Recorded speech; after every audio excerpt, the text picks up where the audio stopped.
Hello, listeners, and welcome to the Produced by Nostalgia podcast, a podcast where we talk about all things early 21st century media. This podcast is brought to you by two animation production professionals. I'm your captivating host, Jedi, and this is my enchanting co-host, MK. Stay tuned if you're in the mood for laughs, fun facts, and nostalgic vibes. All right, for today's episode, we're going to be talking about some of our favorite boy bands and girl groups growing up. In our first segment, we're going to define what we mean by boy bands and girl groups, as well as highlight some of our faves from our yesteryears. After the break, we'll be deciding if there's a difference between groups formed organically or those made for TV shows. We'll also get into why it seems that boy bands and girl groups are slowly dying out. Or are they? Anything to add, MK? I don't think they're dying out. I think we're just trying to figure out what comes next, honestly. But we'll get into the episode a little bit about that. So please stay tuned and sing a song, hum a few bars if you know it.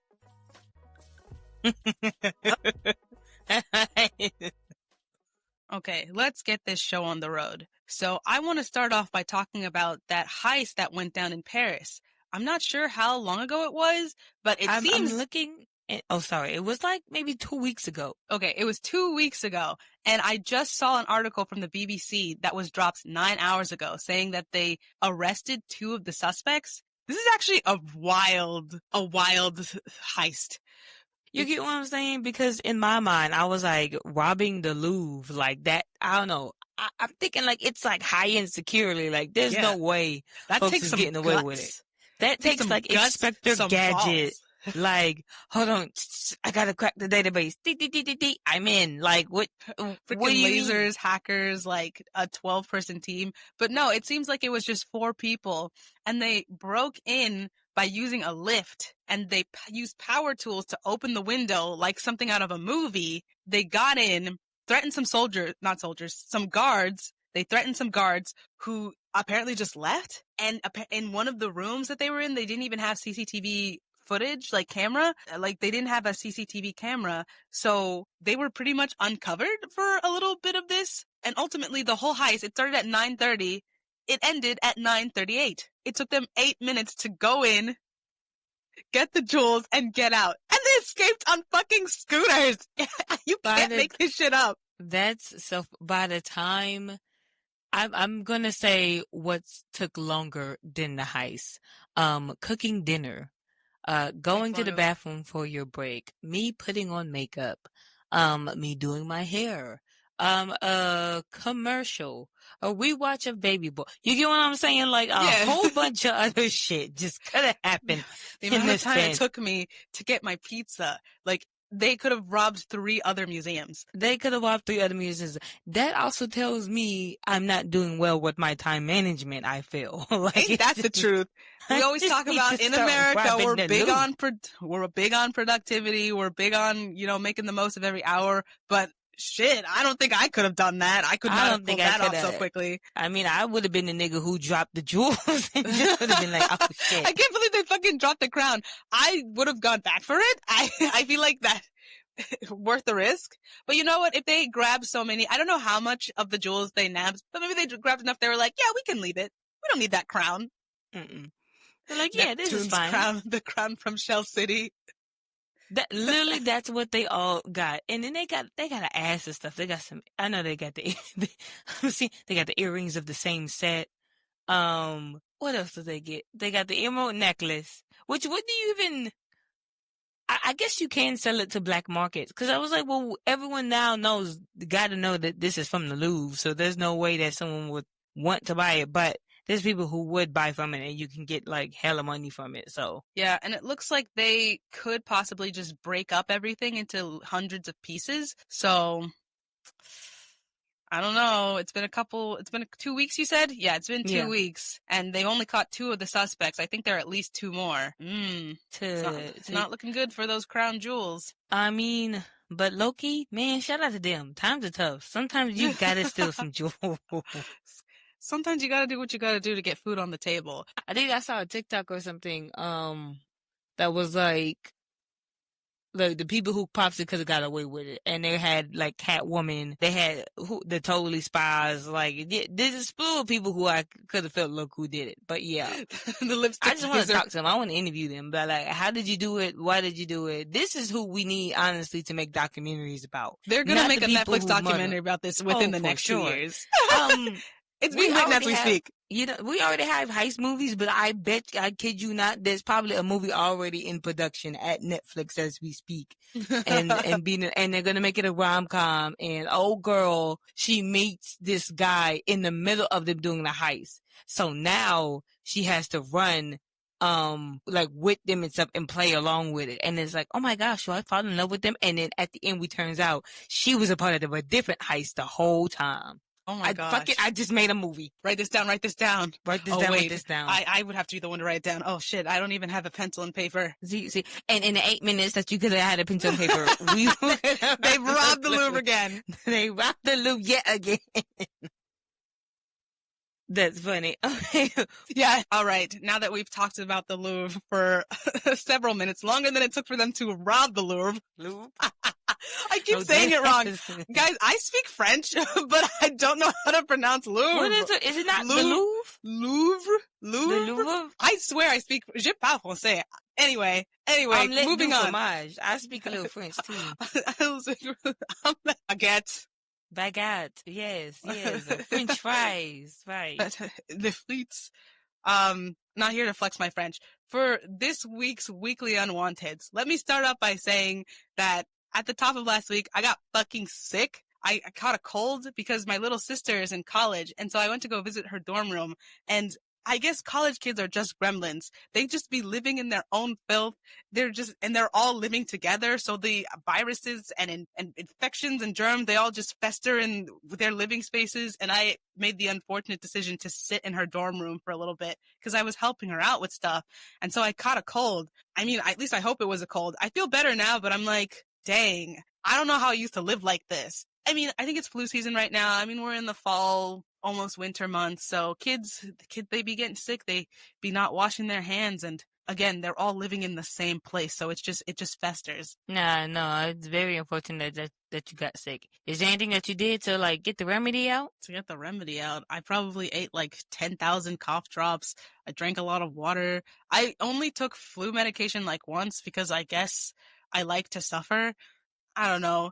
I feel like sometimes when you get sick, you just have to deal with it. I started my new job last week, so I started the job sick, and that wasn't great for me, but it's whatever. Ultimately, I'm glad that I spent some time with my little sister, and she's the last one in my family to go to university, so it's like, oh, this is so special. It also reminded me of how old I am, because it's been a while since I was in college, and we spent most of that time getting her a new phone, because she didn't have a phone. We spent like 4 or 5 hours in the Apple store trying to get her a new phone or fix her old phone. And ultimately, we weren't even successful. We had to go to a Best Buy at some other location. And then we were too late. We ordered one online before we got there, but it was already closing and they weren't ready. So we had to go the next day. So most of my weekend was basically breathing in the ick, not getting that phone after 2 days of trying, and then having to go to work the next day. But we do what we do for our loved ones. I do. Once again, very grateful to have seen my sister. But yeah, I didn't want to catch that sick. Yeah, no, understandable. I know for me, my weekly unwanted probably have to do technology, one as a whole. Because God damn, has my phone been messing up? Has my iPad been weird? I also I'm trying to update my Procreate because I heard we got like a new update, but I didn't see it on my iPad. That's another reason why I was like, I think it's time for me just to get a new iPad. Because the storage is already just full in general. Because I saw it at like a convention that I went to, and that it was like, oh, the setup was like really cool, but I tried to open it this morning, tried to open it the day before, and I was like, I ain't see shit. She lied. Yeah, and technology just been pissing me off. I think it's time to return to a simpler time. You know, like let's bring back the flip phones. Let's bring back reading a book. Oh my gosh. Let's bring back the dictionary, specifically that. What was your first phone? Shit, I think it was the Nokia. Oh shit. Yeah. I'm pretty sure that was the flip. Mm-hmm. And I love that little flip because I'd be like, hello, yeah, it's me. There's something so pleasing about that little clicking sound when you flip it open. Yeah, you know they do flip phones now for like iPhone. Yeah, it feels like a weird like cycle that we've gone in. Personally, I think they're kind of cool. I guess it's just the perfect mix of nostalgia and modern technology. My first phone was one of those slidey ones, which I don't think they're gonna make a smartphone of that. I can't even imagine what that would look like. But I don't know. Those little smartphone flips, you can kind of like balance it yourself. You can film yourself with it. And it's just like you can even put a case on it, make it all cutesy and stuff. Also, it's small and compact. Not to make this into an ad for those flip phones, but I see the appeal. Look, I get it. I understand it. But yeah, my iPhone has also been acting up. My selfie camera just like broke a couple weeks ago. I was in the middle of recording something and it just like crapped out. Damn. But again, that's how they get you. Because now I'm like, do I need to get a new phone or do I just suffer? Right? It's so annoying, so annoying. But You know, that's been our weekly unwanted. Anyway, let's get into this episode and let's talk about boy bands and girl groups. Oh my gosh, I'm so ready for this episode. First of all, I love me a good boy band girl group. Before we start off, Jedi, give me your go-to. My go-to group? Your go-to Presently group. or as a child? Ooh, you know what? Since we're going back, let's go presently. What's your jam nowadays? My jam nowadays. Well, this is a hard one. Okay. I just want to preface this by saying this will not dissolve into a K-pop conversation, but I do have to mention that I'm a really big K-pop fan, so most of the music I listen to is K-pop. There is a group there are groups these days that kind of hit that middle ground of like K-pop and Western, so I guess I should mention Cat's Eye. I do listen to Cat's Eye. Gnarly is my shit. If you get it, you get it. Wait, what is it? The girls who get it? Yes. And I feel like Cat's Eye is really, I feel like it emulates a lot of older girl groups of yesteryears. I feel like if I had to go back and talk about groups that I really loved, I think one of the top ones would have to be the Cheetah Girls. For sure. Yeah. The Cheetah Girls, they were everything to me. And by the way, when we talk about boy bands and girl groups, we're kind of sticking to like the pop landscape. So groups who are vocal based but have a little bit of choreography to them. I feel like the choreography can vary in levels, but that's basically the gist of the groups we're going to be talking about, I'd say. Yeah, I believe so. I know for me, right now, I mean, I'm not really listening to groups right now. Well, I lied. Flow's a really good group. They're a British group. Mm-hmm. They're very like poppy R&B. I really love their stuff. Cat's Eye, I only know the Gap video. That's my only information about Cat's Eye. And I was like, yeah, they do that song, My Milkshake. And I said, wait, they don't sing it. That was just a cover. No, they just did a cover of that song. So we're talking about the Gap commercial that came out. Gosh, I don't even know how long it came out. Maybe like a month or two. Actually, has it been during a month? The summer? I feel like I thought it was more. So about 2 months ago, Gap dropped this ad featuring Cat's Eye, and it's basically just them dancing to Milkshake by Kellis, and it fucking blew up. Like, I'm actually shocked. It was everywhere for a good minute. Kellis, you mean Khalees? I'm so sorry. Is that how you say it? Yeah. I once again need everyone to know that I don't know a lot of people. The fact that I know how to spell it. Kelis. I just didn't know it was Khalees. Khalees. Yeah. Khalees, I'm so sorry. Girl, I love that song.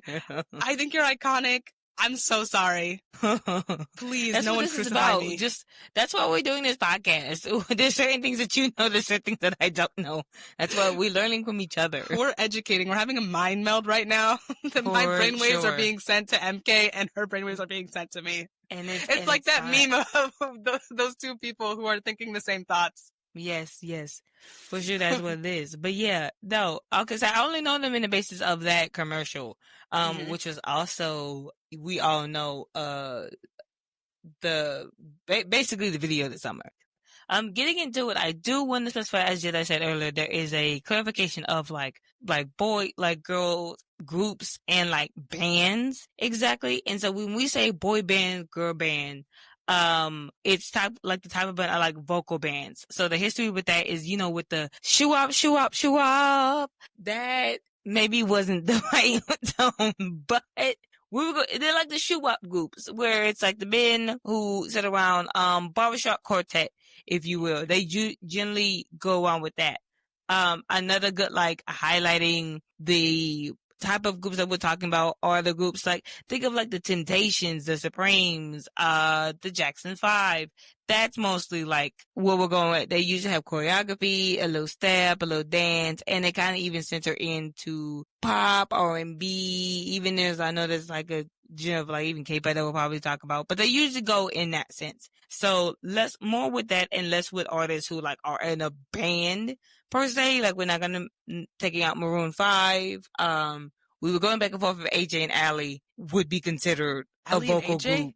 Allie and AJ. See? AJ and Allie, You Allie said it and backwards AJ. and it felt wrong. That doesn't seem right. Yeah. This does not feel right. Who is that?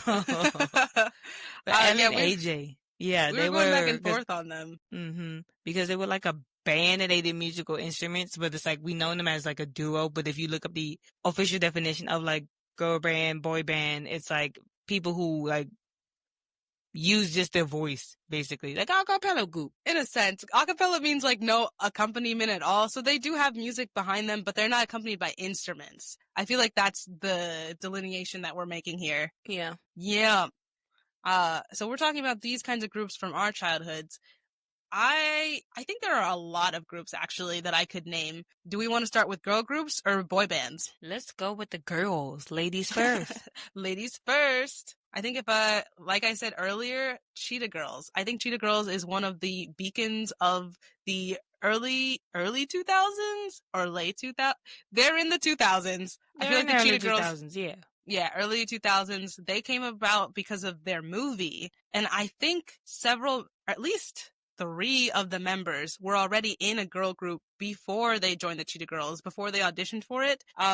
What was that brand called? I think it was called 3LW or something. Oh my gosh, yes. Okay, so 3LW consists of Nawadi, and it was Shawty from I'm bad with names, so excuse me while I butcher these fine ladies' names. I cannot help with the names because we were talking about the movies a couple weeks ago and we couldn't even remember the names of the characters in the film. Yes. Kaylee Williams, who played Aqua in the Cheetah Girls, and Narati Natron, excuse me if I mentioned that name. She plays Tasha in Power. And I never seen Power, but then it is it's the show on Stars produced by 50 Cent. And Adrian Barlow, who is known for dating Rob Kardashian back in the day and also being a part of the Cheetah Girls. She played Chanel. Yup. I see your face. Yup. She dated Rob Kardashian? She dated Rob Kardashian. I just need everyone to know the only person I remember who dated Rob Kardashian was it China Black? That was Black that China, her name? China Black. Black Oh my God. Do I know anybody at any point in time? I tried my hardest, guys. I only half pay attention to pop culture. Is that right? But yeah, so they were all in 3LW. And I'm not sure exactly like how the process went there, but then they went for 3LW. And most of the time with specifically bands like that, when they're coming up, they usually are featured in a lot of like TV shows or anything. So I assume that was trying to happen is that they were trying to get their name like still out there, because when they go into music, then you go into acting and go from there. So then once that happened, they auditioned for the Cheetah Girls, and Kaylee, again, who plays Aqua, and then Adrian, who went on to play Chanel, they went over to go into the Cheetah Girls. That's when you have Raven Simone, who's playing oh my gosh, was it Gabriella? Galleria. Mixing my Disney media. But Galleria, she went to be also play there, and I believe the white girl, her name is Sabrina. Yeah, is it? Yes, Sabrina Bryan. Yes, and she played Dorinda. So I actually do know some of those names. Wow. Yes. So they played that, and that became the Cheetah Girls, which, fun fact, is also based off a book. Mm-hmm. Yo, I remember watching a video a while ago about the books. Apparently, they were a lot meaner in the books. They were. I bought the books, because why? I wanted to make a fanfic. And I wanted to make the general based off the old, Cheetah Girls and not like off the movie. So I wanted to get resources. So you write fanfic? We need to revisit this another point in time. But yeah, I respect your drip. You were You were going all the way. You were like, I'm going to be educated on this. I'm gonna be educated. I must find my resources. So I went and bought the book. And fun fact, Aqua character, she's supposed to be a twin, which I feel like kind of also played into the movie a little bit. Not to go make this like a whole Cheetah Girls episode, but in the movie, Aqua was in the first one. She was more as like this sassy girl from the South, and she was very much like like in your face. And then but in the sequel, she was very like more, straight A student, very brainy, like I can also speak Spanish. Very much like that and very into action, which the fans was like, this feels like two different personalities. And I think they tried to put two different personalities in Aqua, because Aqua's character was supposed to be twins. Yeah, not the split personalities. And I believe, was there a Dorinda? Maybe I think there was a Dorinda, but I think it was five I'm not of them. sure. I think at some point along the line, they were also supposed to be darker skinned, but the movie pretty much lightened them up. And so I think in the books, there was like themes of colorism, maybe not themes, but like colorism was apparent, but in the movies, you don't really see that. But I've never read the books. This was all from a YouTube video I watched at some point in my life. But let's talk a little bit about the Cheetah Girls music, because they had banger after banger. After banger. Out of the three films, which one had the best music? Cheetah Girls 2, obviously. Yes, absolutely, you're correct. There's no point in that. Like the first opening, like the party's just begun. Yeah, the party has just begun, and it's beginning again. That had probably like some of the best music, and it had that very pop, like upbeat. And I think that's what we're missing in today's society, is that like representation of just seeing the girls in media. You had Chanel, who's Latino. You had Kaylee, who's like, dark, darker skin, taller woman. You even had Raven's character, who was very, like she was plus size, but that wasn't just mostly her personality. You even had Dorinda, who apparently, so everyone knows her as the white girl, but apparently she's also a white Latina. So she was? You even have that. Yeah. Oh, because it's Dorinda. Okay, I get it. I also remember there was a storyline about her being poor. Yeah, she's adopted. I think that was she's adopted. Okay. Yeah.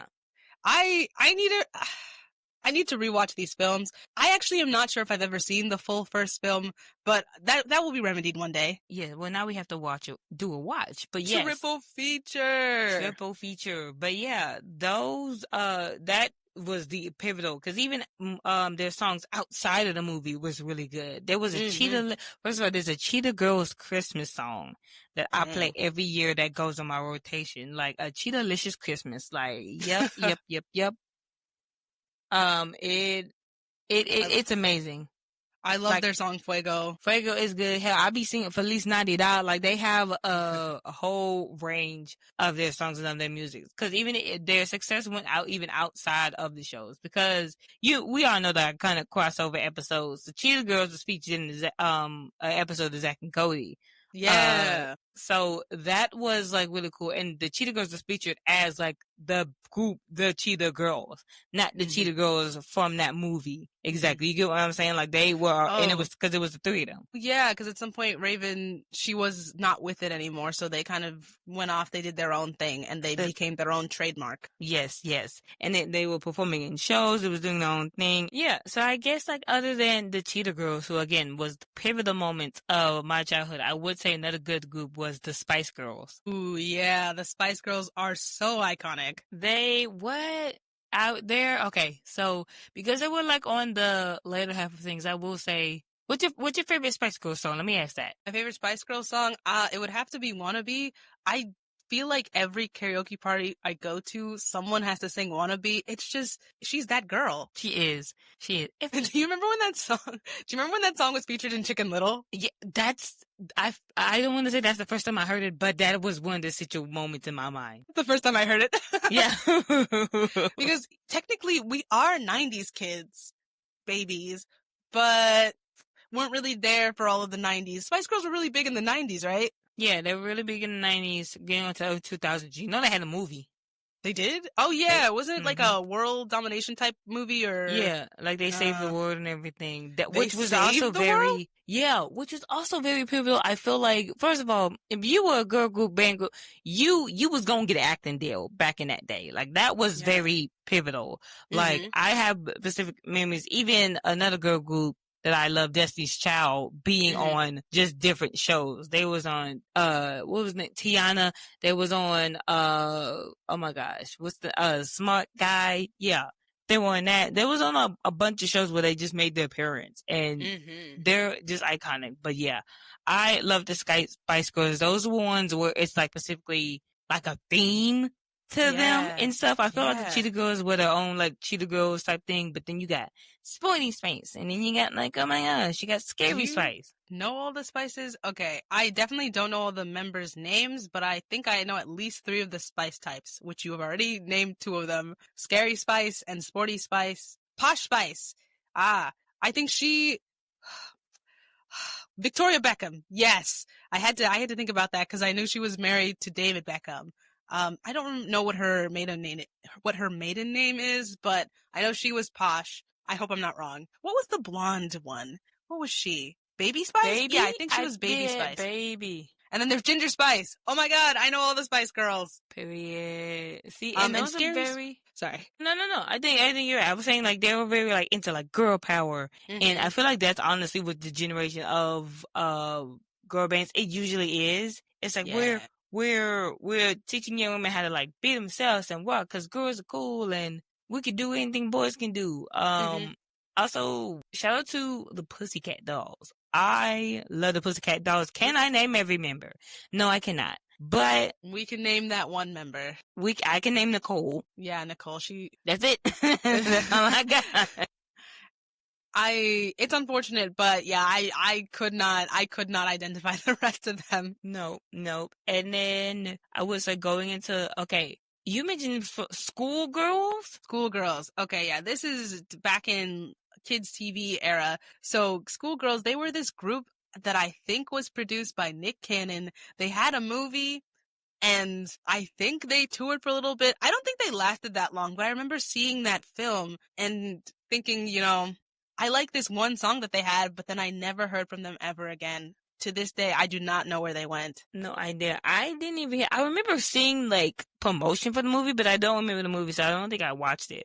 But there was a lot of like shows specifically that like highlighted like, oh, we're gonna make this movie or we're gonna make this TV show about like the girl group band and it's gonna go off into their like own thing. Case in point, to switch over the boy bands, Big Time Rush was very much that. Yeah. I feel like Big Time Rush was very successful though. They had their show for maybe about 3, 4 seasons. Yeah, I think so. I was watching some clips of the show from back then, and that show was chaotic as hell. They were doing the most random shit, and that the episodes were chock full of like random sound effects. There were explosions, people throwing themselves at each other. I think there was a running gag where like 2 of the members would always be fighting, like they would literally tackle each other to the ground and just fight. And somehow I guess that transitioned to like boy band, like that just translated well. Yeah. No, the boy band aspect to switching over to boy bands versus girl bands is they were very like, oh, everybody's crushes. I know for me, my favorite boy band, I would say obviously the Jonas Brothers. The Jonas Brothers. I don't know who you was, but I was a Nick girly and also going into a Joe girly, and then I went back to Nick, and then I went back to Joe for a little bit. I couldn't make up my mind. What about Kevin? No. Kevin was a grown man with a mortgage and kids. He was too old. Yeah. I was like, I couldn't feel that vibe, but love him though. Held the fort down, but held the fort down. love me, Nick and Joe. Do you have a favorite? A favorite Jonas brother? I feel like as a kid, I really liked Joe. Yeah. Yeah. I was just like everybody else. I mean, he was the front man and he was Shane in Camp Rock. Like, he was so cool. Rock. I will say though, I was a little annoyed at Shane because he had that whole like, I'm a rock star. I'm too good for this camp thing going on. But then he got better. And then they had that duet, like him and Demi Lovato. that opened my eyes to certain things. That did. No, for I was sure. like, this is romance. This is romance, like with fire and rain. Like I was like, oh my gosh, this is peak romance. This is what I want. But yeah, the Jonas Brothers was my like heart and soul. Like I love those guys so much. And there's even talk of like a resurgence of those boy groups and stuff that's like happening. I just think it's so interesting because the Jonas Brothers, they started out as a band. Then they became a TV show. Now they have circled back around to being a band again. And I think they were on tour recently. I don't know if it was like a 10-year or 20-year tour of some sort, but it was a really nostalgic. I saw clips of them with Demi Lovato. They brought them on stage. They also got Jesse McCartney. I'm trying to think if there was anybody else, but I know for sure I saw them. And it was kind of like really beautiful to me. I was like, dang, I guess my childhood lives on. It would have been beautiful. If they would have played Send It On, I would have like levitated. They could have gotten Selena Gomez, Demi Lovato, Miley Cyrus, and the three of them on there. I think the world would have exploded. The world would have healed, but we all know the messiness of that it's too crazy. If there's this Twitter thread that I spent hours reading one day, and it was just the like romantic entanglements of the three of them plus Kevin and Joe, Joe and Nick. Kevin was not a part of this. He was a grown man with a kid and a mortgage. Right. Kevin did no harm. No. It was just the five of them and their romantic entanglement / friend drama. And it was so juicy. I was like, this was all happening behind the scenes on my favorite TV shows. Girl, I did not realize that Hannah Montana and Alex Russo had literal beef. Yeah. But those you don't know, so Nick Jonas dated, I believe he dated Selena at the time. And then he was also dating Miley at the same time. And so that became like an issue. So when they was doing that Send It On video, that was the big like, oh, elephant in the room. Hey. And Joe and Demi were dating. And then Nick was also best friends with Demi, but also there's some resurfaced stuff that came up that maybe Demi and Nick were something. So who knows? I say that to say, Jedi, I forgot to tell you, but did you also know that there is a Jonas Brothers Christmas movie that is coming out in November as well, and Camp Rock 3. Wait, what? Okay, yep. I knew about the Jonas Brother movie, but Camp Rock 3? Camp Rock 3. Okay, so yeah, the Jonas Brothers, their musical career has been a roller coaster. I feel like most groups either start out as musicians, become TV stars, are musicians the whole time, or, I guess TV show to musician, but they cycle. They go up and down between being actors, between musicians. Like, frankly, this is kind of iconic. I did not realize that the game they played, a Christmas film. I guess it makes sense. Yeah. Are you gonna watch it? For sure. We should watch it together. Yes, I've been a fan always. I will for sure be watching that Jonas Christmas movie. I love those guys. Yeah. But it's very prominent that like, man, those bands are just like really like took over our childhood. Because I would say Jonas Brothers was my like first like, oh, I'm locked in. Again, there were other like boy bands and stuff that I necessarily like grew up on, but wasn't their really target audience because I was like too young. But the Backstreet Boys, NSYNC, was just like a really big like, I know their songs, bye bye bye. Like all of it is very much like, oh, I'm locked in. I know like every single like aspect of it. They were lost to me until I started watching Glee. What? NSYNC? I didn't know any of their songs until I started watching Glee. What? Please don't shoot. I need everyone to understand how limited my scope was. Like, my life was purely like mostly TV, musical acts. It was only when I started hitting 10, 11, 12. And by then I was really far removed because those groups are from the 90s, right? So a lot of 90s music is lost to me. Or, I mean, not now. I know them now. I know You Are My Fire, My One Desire. Yes, right. I know her. She's familiar to me. But I just need you to know that this was in my, like, teen years. Like, firmly in my teen years where I started to be like, oh, this is who people are talking about when they talk about NSYNC. Justin Timberlake's from NSYNC, right? Yes. Okay, I was so scared because for a second I was like, oh shit, he was in the Backstreet Boys. I'm about to get jumped. I fear, you will get jumped again because You Are My Fire, My One Desire is Backstreet not Boys. NSYNC. That It's is Backstreet Boys. Yes. I blame Glee because they did a mashup of the two songs. And well, so... no. well, no. Wait, they did a mashup of Bye Bye Bye and, fuck, I forgot the name of the song. Well. See, okay, this is a safe space, but unfortunately it's not a non-judgment zone. I will judge, but you will be safe. We look and don't judge, but you look and you judge. Yes. I'm so sad right now. I'll get over it. Let's go back to the Jonas Brothers. Yeah, no, I think we should just go back to. But no, boy bands and stuff were like really big. So I love those songs, and it was something cool about like it being different people in a group and almost like a group of friends. So much I feel like, oh man, they're friends, they're brothers, they're like homies and stuff, and they get to make music and do what they love. And I think that's honestly why the appeal for boy bands and girl bands was so like huge around the time.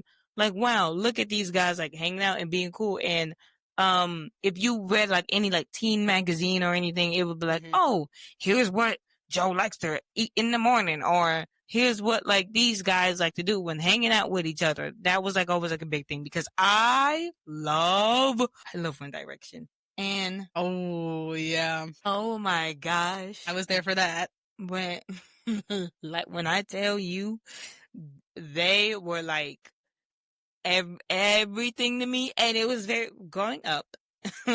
Being a black girl and who also loves One Direction but also equally loves Mindless Behavior, like I had to fight for both. Like, guys, I'm diverse. I can switch it. I'm multifaceted. Intersectionality. Like I love Zayn and Harry Styles, but I also equally love Prodigy and Ray Ray. Like it's totally fine. Oh man, I feel like I didn't pay enough attention to Mindless Behavior because they had their time when they were, I guess they were rising up. I saw them a lot on Disney Channel. I think they appeared on an episode of So Random as like the musical guest. They did. And I really loved their song, My Girl. My girl, she loves me. Yeah, I wish they had stuck around for a little bit longer, but these groups, sometimes they just come and go. They do. And it has a lot. That goes into my next bullet point argument into the marketing and the fandom of these said groups. Particularly, I think, I'm thinking out loud, both of them, because how the public and the fans react to these groups. Granted, I will say there's always, she didn't coin the term, but there's always a David Ruffin of the group. There's always a Beyonce of the group. There's always Diana and the Supremes of the group. Someone's always trying to make them all like a leader, like one single leader, but it's supposed to come out as a group. They did that with the Beyonce, and it's very much when you see like posts and stuff, they always have that one person in the middle.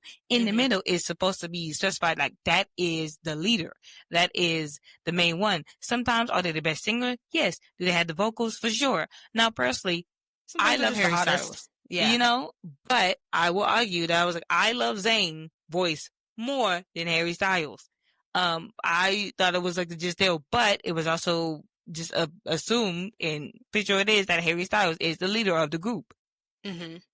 The same thing can kind of be, I think it went back and forth between, honestly, the Jonas Brothers. I feel like it went back between Nick and Joe. I think it was Joe because Nick was the youngest one and Joe was the one who got the starring role in Camp Rock.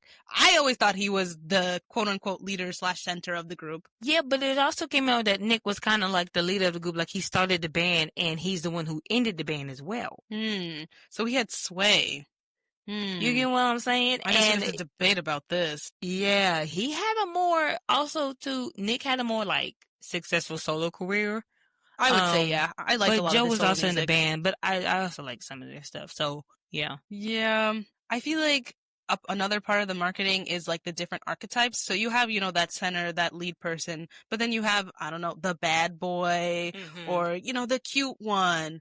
The airhead, the funny one. I feel like most groups, they can't fit every archetype because they don't have that many members, but they would usually fall into line. And I feel like that was kind of a way of giving fans someone to glomp onto, to be like, oh, you don't like the leader person? Maybe you'll like the bad boy, the mysterious one. Or maybe you just want a funny little guy, a guy who's a little bit silly. Mm-hmm. And I feel like that also made it easier to find people like you within the fandom, or to find people who like the different types and congregate with them. Yes, because it was always like, which person are you? Are you a fan of? And then BuzzFeed was particularly known for this, but like taking those quizzes was like, okay, well, who are you? Or which one is your guy? Or if you could go on a date with this person, and that was always like a big thing to me. Hell, I even called into the radio trying to get Mindless Behavior tickets. That's how down bad I was. Remember when that was a thing? I never did that because I'm not a big concert person, but I remember when people would do anything to get concert tickets. And it was a whole thing. And I'm talking about even like standing outside online. Actually, funny enough, less of like boy and girl bands, but more of like music all her just nostalgia. I was just downtown and me and my friend was driving by and we were like, well, who the hell is out there? And I look and it was Demi Lovato with a sold out tour. Whoa. And I'm talking the line was behind the block. And I said, you know what? That makes sense. Because if I hear heart attack, you're putting your defenses up. Like, like, right? You can't, audience, you can't see it, but MK is absolutely breaking it down right now. Like, it'll be like a whole thing. Like, the room is shaking. Like, I love that. Who said I can't wear my Converse? Like, it'll be a whole gist of it. I actually would love to attend a nostalgic concert for Demi's music, because Demi, she had a lot of great hits.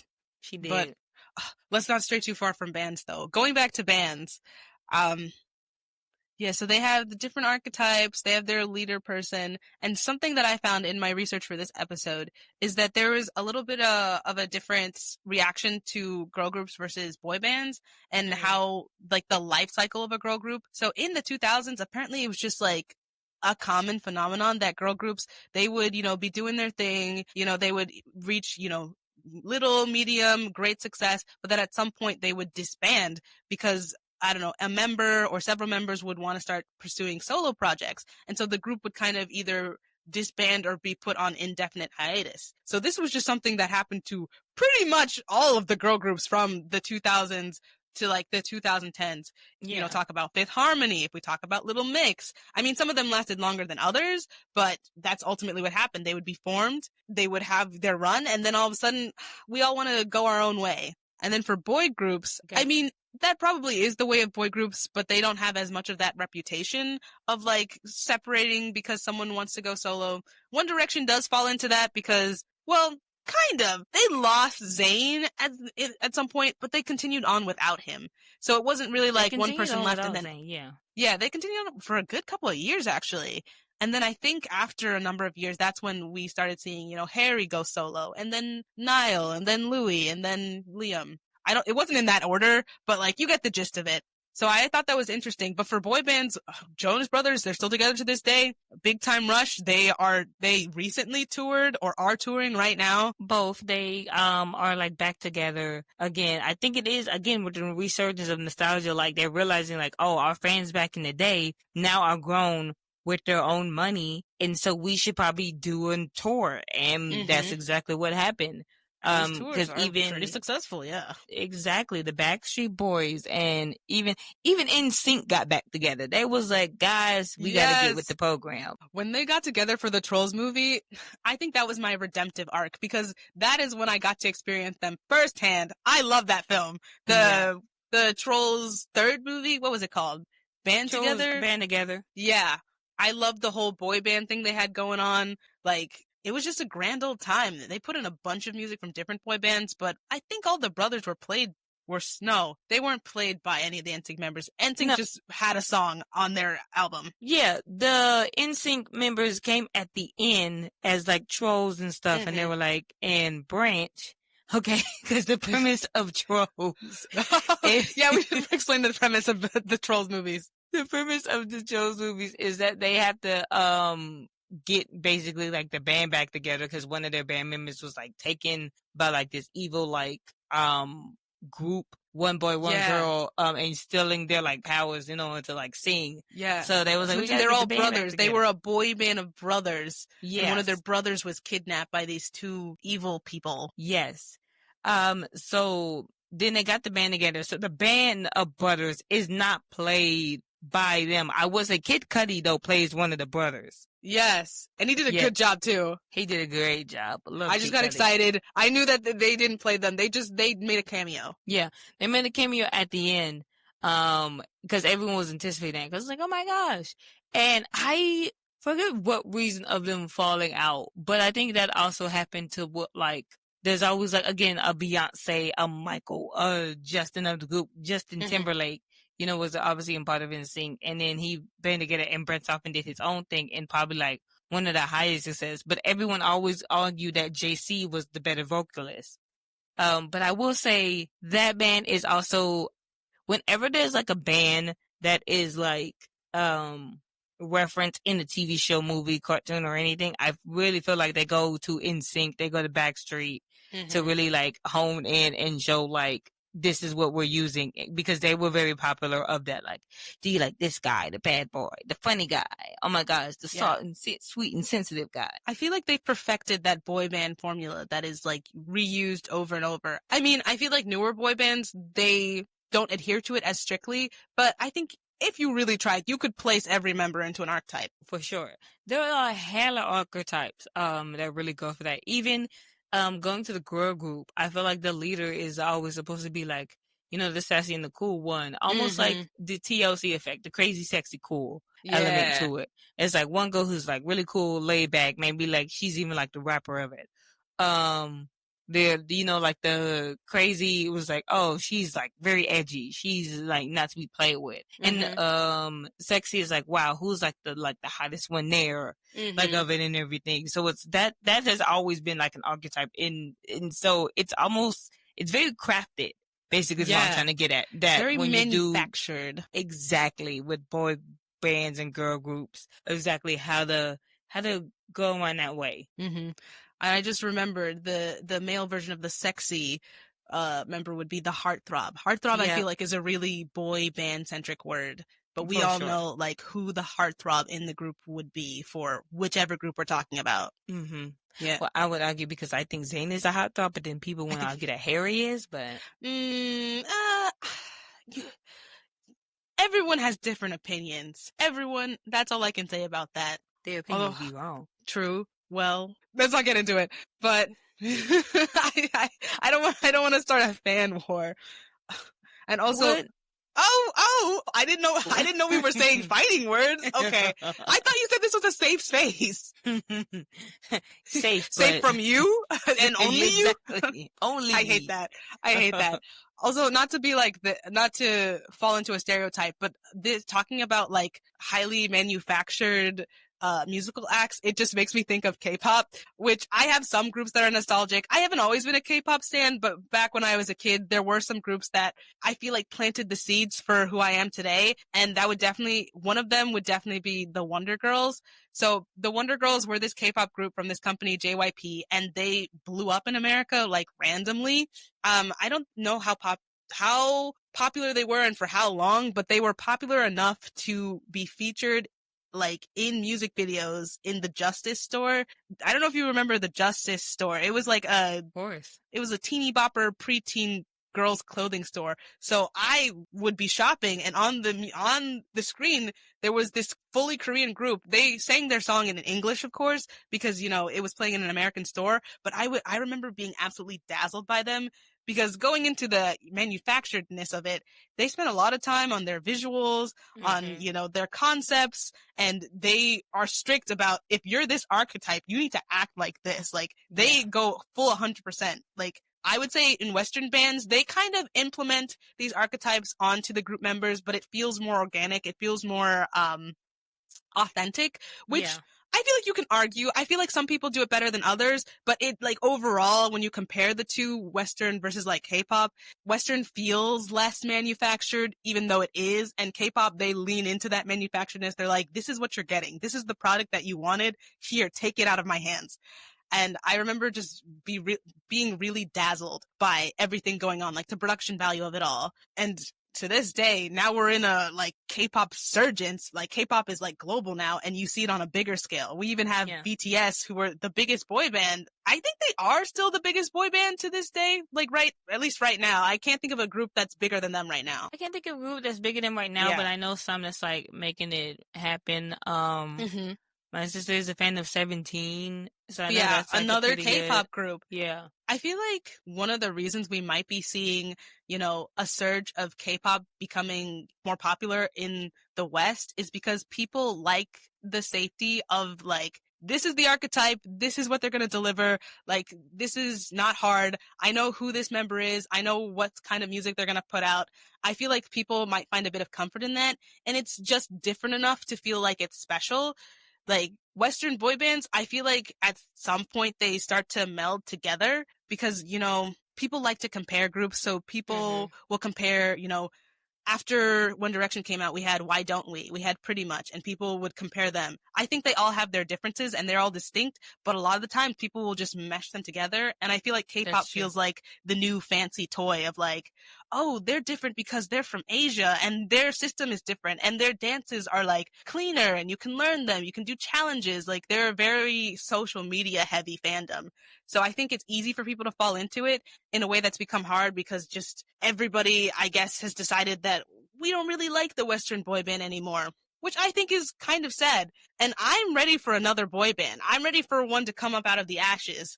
But for now, I guess we have our nostalgic ones. I don't know K-pop very much, but whenever there are K-pop songs from bands that like go viral, I tend to like listen to like some of them. So I know a few 17 songs. I know a few BTS songs. Yeah, and I think to your point, it just shows that like the resurgence of just K-pop groups and more groups are coming over more to the American Western side of things. Just shows like the kids want boy bands and we should have more. And we are back. We are. Sorry. Part 2, here we go. Here we go. We are back. Oh my gosh. So in this episode of Produced by Nostalgia, we are talking about boy bands and girl groups. Gosh, words are hard. We talked in the last section about groups that kind of shaped our childhoods, the musical acts that we remember fondly. And I think a common through line is that a lot of them, either had their start in TV or they started out just as musical groups and made their way to TV through whatever projects. And in my head, I tend to differentiate those type of groups. So for me, like the Cheetah Girls and like Big Time Rush, they live in this like fictional band universe, even though they are technically real. And for some reason, I want to separate them out from other music groups. The Jonas Brothers, I feel like, end up in this weird middle space because they're somehow both. But like, I guess One Direction would be in a different league than Big Time Rush. And I don't mean that to say one's better than the other, but to say that like they're two different things. I feel like you have a different opinion. Please expand upon it. I would argue that both are kind of like interchangeable. At the end of the day, a band is a band and they ultimately give the same result. So while, yes, one originated in the TV space, Big Time Rush, kind of like the Cheetah Girls and stuff, it branched off into its own deal. Because the Cheetah Girls ultimately started having their own like tours with music outside of the show. Same thing with Big Time Rush. Like they had music that's not even come there. I think actually they not with it, maybe within the last 2 years they released more music like that's not associated with the show and everything. So that's been like a big thing to me. That's why I feel like ultimately they all have the same result, whether they started off with the show or whether they started off with this. I think it has more nostalgia and limited feel because obviously those bands can't really do much because they are on the basis of a show. You know what I'm saying? Like, I'm pretty sure One Direction probably cussed, maybe slightly a little bit, but Big Time Rush, I don't remember cussing. I don't remember the Jonas Brothers swearing or even having like anything that's not like, they have like love and lovey-dovey, but maybe, Zayn I heard was talking about like, oh my gosh, when I get you in the bedroom or something. But I don't think it was something like that. Actually, now thinking about it, I don't remember One Direction ever really straying outside of their cookie cutter image in the very beginning. But I think that was a intentional choice by the group, by this TV show that formed them, because they were marketed towards, younger girls, tween, and I feel like it wouldn't have been a good look for them to be cussing like sailors. Also, I think they were also relatively young, so even though they didn't have those constraints that like TV shows have due to TV rules, they still had to think about their marketing. So I guess that also just makes them even more the same. How do you feel about groups that only were in TV shows? Would you count them as real groups? Because technically they do have like if you look up on Spotify, they exist. A band that comes to mind is Boys in Motion from that episode of That's So Raven. Yeah. Do you remember them? Yeah, of course I remember. Boys, we are the boys in motion. We give you our we devotion. give you our devotion. That song ate down. Yeah, I want that song to indeed. make a resurgence. I want No, there to for be a sure. dance and for a bunch of people to learn it. Yeah, I think though, I mean, they live within the realm. There's some other shows, Xenon, oh my gosh, what was the name of the band that was also in that show? But basically, like, I feel like they have a good nostalgia feel for them, like, Mhm. ooh, the catchy songs. But to me, I was like, if they didn't spend on doing stuff outside of the show, Mhm. then ultimately, I guess within my hand, because Big Time Rush and Jonas Brothers did stuff outside the show and Cheetah Girls, they live in kind of the same world as the One Direction, the Mindless Behavior, the NSYNC, because that was the goal plan, that was the post.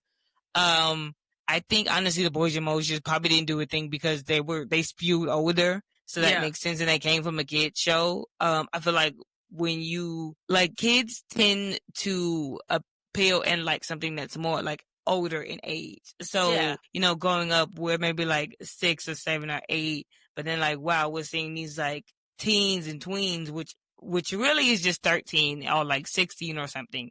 And then Mhm. now we're like, wow, this is so adult. This is so cool. Yeah. So we're trying to emulate that. So Yeah. so they have to be it has to be kind of almost say that like minors obsessed with minors. You get what I'm saying? Like, Yeah. it makes sense because I go back and I was like, I'm pretty sure Harry Styles and them wasn't that like that much a big difference like from us and everything. So Yeah. They came out in like 2011-ish, 2012. I think so. And I think they were, so at that point we were in like our tweens. We were like mid-tweens and they were like teens, I think. They were like 16, 17, I think. Mm-hmm. Maybe the oldest was 18. Was Louis 20? Louis was the oldest, right?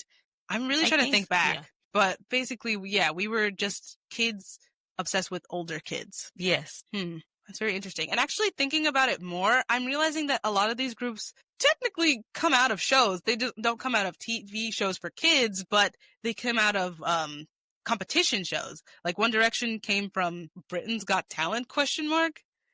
Or X Factor. That was America's Got Talent. Well, America's Got Talent? Let me look. They came out of somewhere. Simon Cowell was involved. And that's also to say, was it the X Factor? I know they came out of a show like that. And Little Mix, as well as Fifth Harmony, I think they both also came out of X Factor. Yeah, okay, yes. One Direction came out of X Factor. Mm-hmm. Little Mix probably came out of X Factor too. Yeah, actually, a lot of these mainstream groups, they tend to come either from TV shows or these competition shows. I'm really trying to like search in my mind for a band that, at least a band of this caliber that came about naturally. And honestly, I don't think there is one. I think since they're pretty manufactured in essence, I think they all come from something. Okay. Well, I don't know. I mean, maybe the older ones. I don't know the origins of like Destiny's Child or Spice Girls, but definitely for the ones from the 2000s, I think they all came from some sort of project. No, I think you're right. It's always like some kind of, a lot of them wouldn't even, I guess, because I'm trying to think of a band who like grew up together, and I think it has to probably be NSYNC because him and JC was on the Disney show together, like the what was it called, the Mickey Mouse Club. Yeah. So, but I feel like that's just a technicality for this like show rule that I've come up with because they were in show business together. They didn't come from a show that became a band, but their origins still lie in entertainment already, like not just music. I've never really thought about this before. No, it's a good point to make and stuff. It's very interesting how the songs align with each other. So I was going in a deep dive like to look up the X Factor, and then I saw a picture of Liam, and then everything started flashing back. God rest his soul. That I was think his soul. the anniversary of his death was pretty recently, I believe. It was. It I'm was so 10 days sorry. ago. Whoa, it was only 10 days ago? Yeah. And we're talking about this right now. When did I pitch this episode? Did I pitch it on the day? I had no idea. I thought you did. That's why I was. Oh my God. So I have a sixth sense and I didn't even realize. I knew that his passing had passed. Oh, Yeah. that was such an unfortunate way of saying it. I knew that it happened because in one of my like group chats, people were like, "Is everybody okay?" And I was like, "Are we not supposed to be okay?" And someone was like, "No, I'm not okay." And I was like, "Guys, are we all good?" It's like, "No, it's just the anniversary of Liam's death." And I was like, "Oh, yeah, I can see why this is a tough time." And I feel like now as an adult, seeing kind of the veil be pulled back from like some of, for lack of a better word, the horrors of being within a boy band or a girl group, like they were really going through some stuff. They were. I wanted to even talk about a little bit the again marketing and fandom of the boy bands in general, and just like any generation was like a big thing back in the day. I talked to you this about a little bit, but the Jonas Brothers had purity rings. Yeah. When like coming I out. remember that. Yeah, and then they took their purity ring off, and it became this whole ordeal.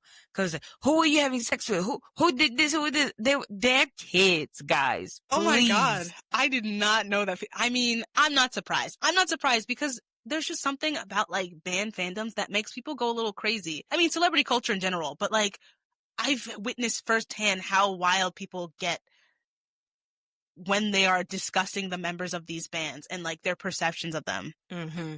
And they are put on the show, and also it becomes this like thing too when if the band is under, if they're more like teens of that age, but when they get like 18, then they try to, I don't know, push them off to like older women, and it just becomes a whole thing with that. Just, and I was like, I wasn't a fan of that.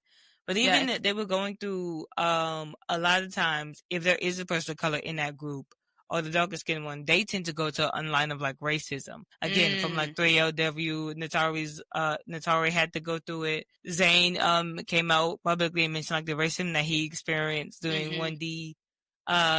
Couple other brands, but mostly when there is another person like of color of a different hair, like heritage, it becomes like a whole thing. Yeah, they kind of get pushed to the wayside and they have to like prove themselves more than their white counterparts, which is really suckish because it's already hard. Like it's already hard just being a member of the band. Having racism piled on top of it, I'm not surprised that people leave. Yeah. Like not surprised at all. So, and it was always hard when the boy band breaks up. Because I want to say, Zayn left. It was like, oh man, like Zayn left. But they still were doing like shows and music and stuff. But then when the band just all in June like disband, it was like, oh my gosh, my childhood is over. Innocence is gone. Like the day the music died. Oh shit. I think I remember that era. I wasn't as invested in it because I feel like I was only into One Direction for like 2 weeks when they came out and then I moved on. I used to move on from bands really quickly, but I remember there was like not an uproar. I don't know what to call it when like the internet gets into this like season of mourning because of the death of a band. Yeah, I believe it is uproar. Like it would just generally becomes like a whole major thing. It was always surprising to see. I know for me, another band that I was just like, oh no, it disbanded was Mindless Behavior that I talked about earlier. I was like a real big fan of them, and it was honestly one of the band members went to jail. So I believe for robbery. I'm not even sure when he gets out, but everyone to keep being like, they need to free Rock Royal so they can be on the tour together. It was Rock Royal? Wow. Yeah, it was Rock Royal. Because another band called B2K, they also resurfaced and they've been doing their millennial tour, doing more tours and having like other events and stuff. So there is a huge resurgence a little bit of just like the boy bands and people getting back together so they can really relive their childhood days. Relive the glory days, if you will. Oh, sure. Oh, something a little more lighthearted, but is still kind of messed up is the way that like shipping goes on within like band fandoms. Because I remember, not to talk about One Direction again, but I remember that it strained some of the members' relationships. I think it was Harry and Louis. It like strained their friendship, that people were shipping them so hard, like they were making it into a whole thing. Do you remember this? I do remember that. I remember, like, what was their ship name? Larry. Well, yeah. They would ship with okay. Larry Styleson. Oh, I just unlocked a memory. I remember when that was just the hugest thing on Tumblr, and people were wild. They were like, they are real. They are in love. The other members are just jealous, and it was so toxic. And I mean, to an extent, I'm like, okay, guys, chill. I'm sure that there is a time and space for these kinds of things to happening, but for this to happen to the members, like, to such an extent that them being seen together causes like a whole tizzy, that was crazy. It was kind of funny, but in context, also crazy. No, it is not for thinking about it, because damn, man, people are obsessed with just like the story. The fan fics that just happened of Wendy. So many. Do you know the romance show? It's on Netflix called After. You know that is a Harry Styles One Direction fanfic.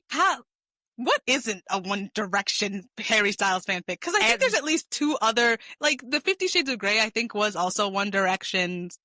Or was it? I think 50 Shades was just generally like a book, but I think it was something else. I know what you're talking about. But there was another one that was a One Direction one. What am I thinking of? It is a like Netflix Hallmark style movie. I'm forgetting what movie, but it was the After series that was that. And I want to say the writer did go on and be like, yeah, this was, but like One Direction, something else, some other movie. I can't remember the name of it.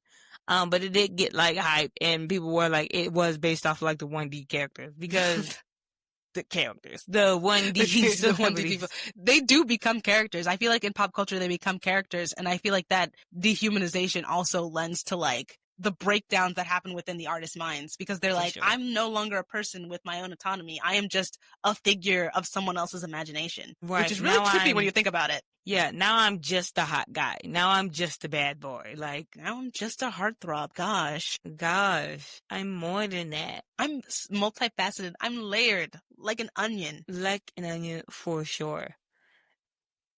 Like an onion for sure. Yes. I think, Jedi, I want to ask you like real quick, just getting straight into it. Like, quick, build your perfect band. Build my perfect band? Oh, damn. So like take members from groups and just mishmash them together? I feel like, yeah. Okay. I think if I had to make a band, wait, can it be co-ed, or does it have to be only girl group or boy band? That's a good one. You know what? If you could do co-ed, how would you do it? I feel like that actually makes it harder, but I will challenge myself. Let's see. Okay. I'm gonna get Raven Simone in there. I don't know. She'll lead. So Raven from the Cheetah Girls. I'm gonna put in Normani from Fifth Harmony. Zayn from One Direction. Who else do I want? Actually, I'm gonna go with the three of them for now. If anybody comes, like they're just gonna be an unholy three. What's this name called? The DEIs? Like, okay, all right, fine. I'm gonna add a white person in there. Okay, I need to think of another group.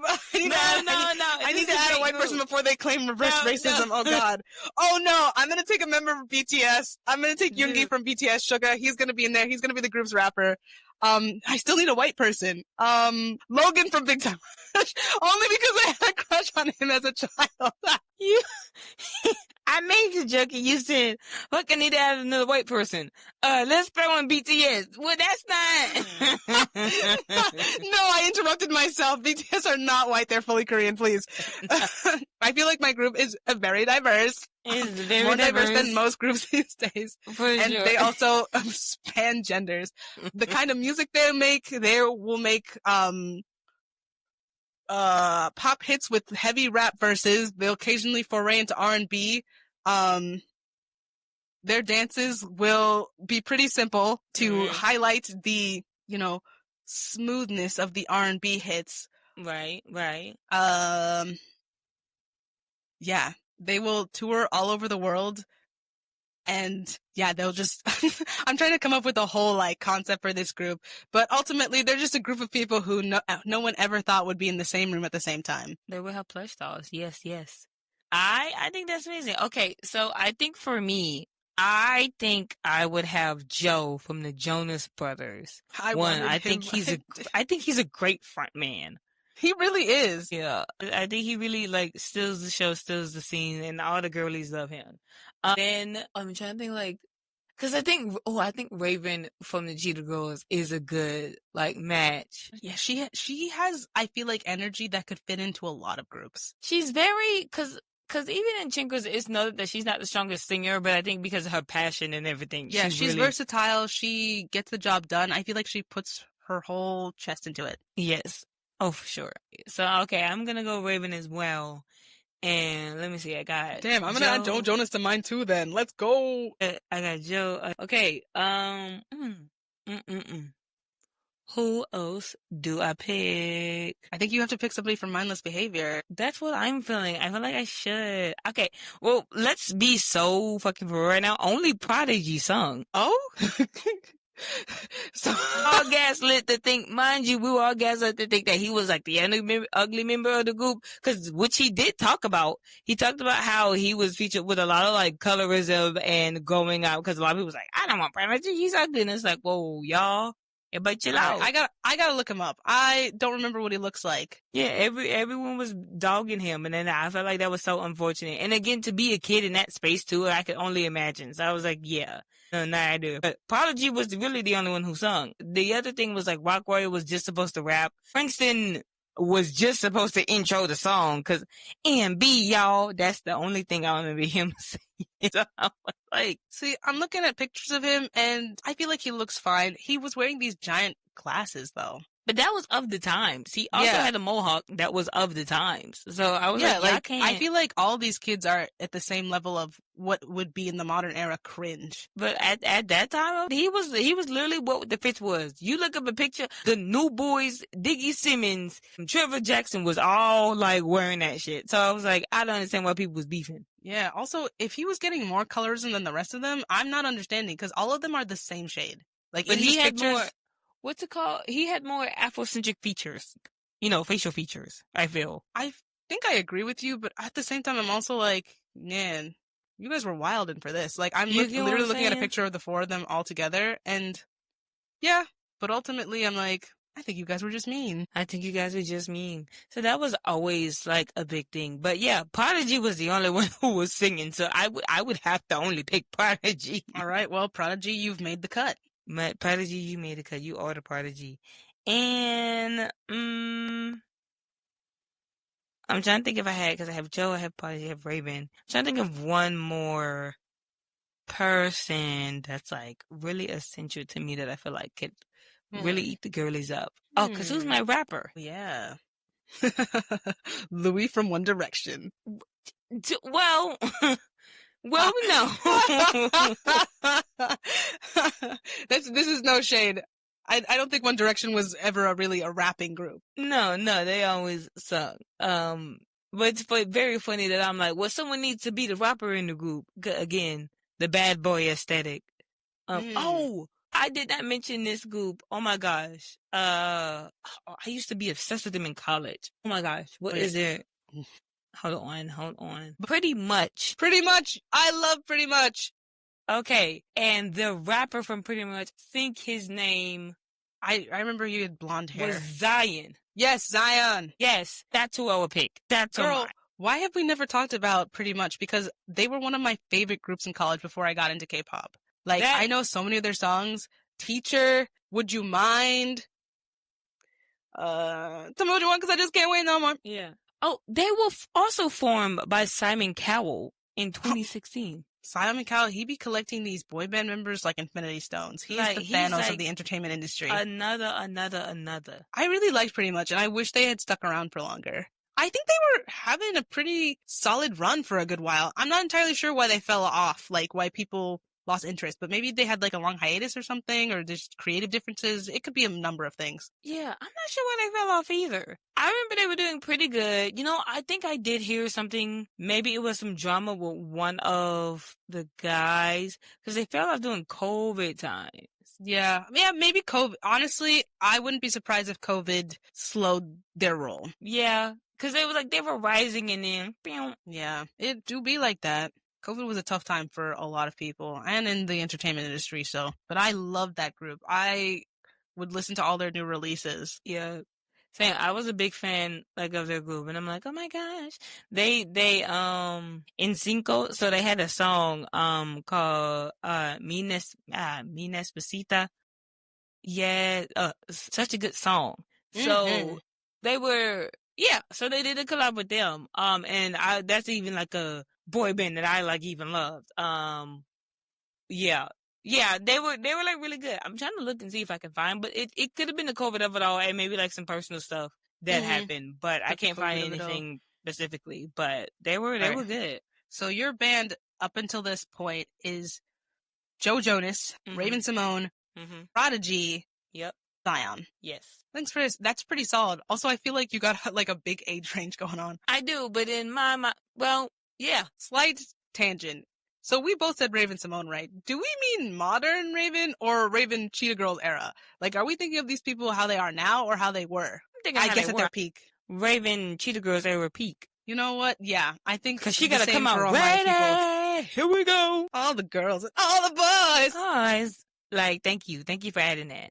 The party has just begun once again. Oh man. Before we wrap up, we got to talk about these modern girl groups and boy bands because they do exist. They're still out there. They're on the decline, but I don't know. Would you say they're on the decline? I would say they are because I just can't think of that many. I think we did talk in this episode how K-pop, there are some rising groups, but as Western acts, there isn't really anybody filling in the space. I'm only thinking of Flow. Yeah.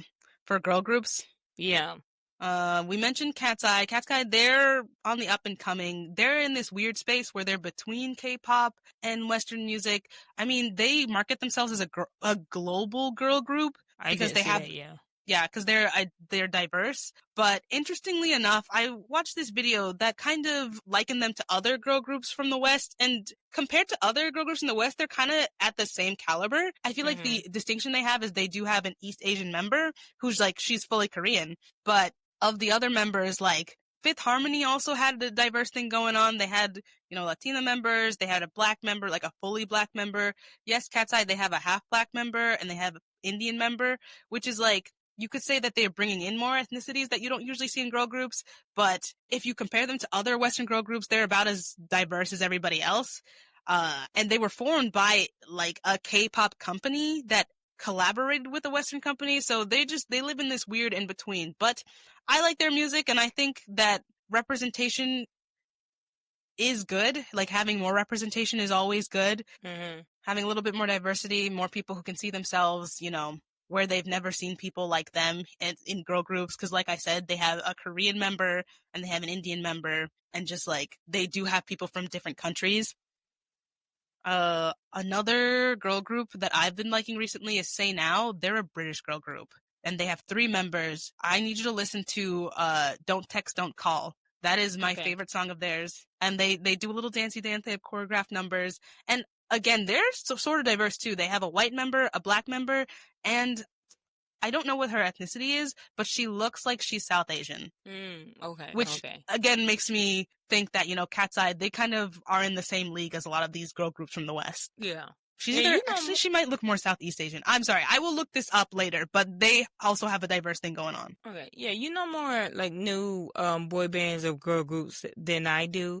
I said, the only one that came to mind was Flow. And you mentioned Say Now. I know a few songs about Twice, but then that's more in the K-pop. Blackpink, that's also more in the K-pop era. What about Four Town? This is something I hesitated to bring up, but we have been seeing fictional animated groups come up, because if we mention Four Town, I think we also have to mention Huntrix from K-pop Demon Hunters. But have they?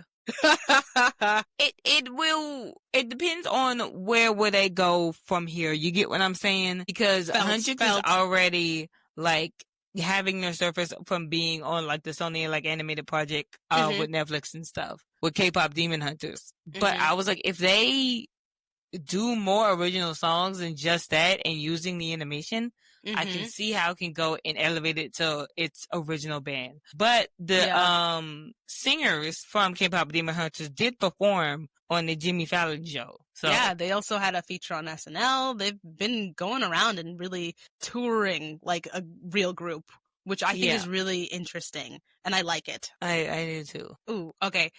This group, I don't know if they exactly fit in, but I thought of them. Fly and a Boss. Who? Oh, yes. What's that song that they went viral for? Oh. Hello, Christ! I'm about to sin again. Yes, So and there was they're a a rap them, duo. like, running, yeah. They might live in the same universe as like Ali and AJ almost. I mean, they don't play instruments, but like they could kind of be called a girl group, but they also don't exactly fit into the mold. But I would recognize them if someone really wanted to put them in the girl group mold. I would recognize them. Yeah, I guess that's pretty much it for like Western type of boy band girl groups. And you mentioned a little bit K-pop. K-pop is really having their moment right now. I think some of the biggest acts are still like BTS. I really like ATEEZ. For girl groups, Blackpink is still dominating the charts. Ooh, there's another global girl group out there. Their name is XG. And their background is kind of interesting. So all the members are Japanese, but they trained under a company that utilized the K-pop system. But all their songs are in English. And they're a very rap-heavy group. I'll send you some of their songs, but they're really, really good. And like for all the members, I think only one or two of them is fluent in English. The rest of them are all just like, they're Japanese, born and raised in Japan, but they all sing in English, and it's very, very good. They also, do the dancey dance, they do the choreographies, and they have this like weird cyberpunk alien aesthetic going on in a lot of their concepts. Their latest song that they dropped called Gala takes a lot of inspiration from voguing and like ballroom. So so even though they do promote in the K-pop sphere, since they sing in only English, they could also quote unquote be called a global group, which I guess global group means that they pander to Western and Eastern audiences, or even just Western. I mean, this could be an argument, but they're also somebody to keep your eyes on. Okay, yeah, period. Okay, I think there is like a spew, and they're probably like just resurfacing and doing, I guess because it goes all what you consider technically a band.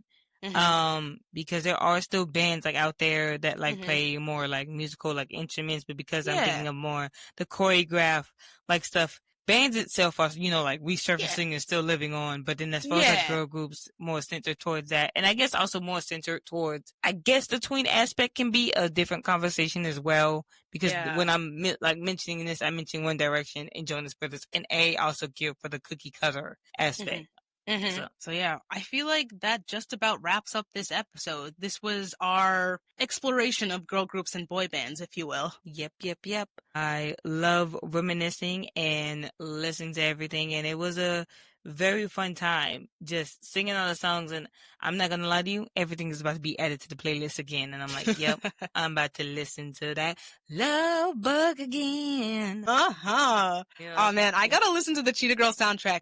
I need to learn those dances. I want to learn the dance from Amiga's Cheetahs. That's on my bucket list. Oh yes, and even like the little break dance, it's that's gonna be a workout. But yeah, no, I think this wraps up our episode. So thanks so much for listening and remembering with us. We hope you enjoyed this episode of Produced by Nostalgia. Follow us on all social media platforms at Produced by Nostalgia Pod for episode updates, additional content, and more. Until next time, I have been your host, MK, and I'm with Jedi. Yes, period. Alrighty, thank you guys so much. Bye. Farewell, beautiful people.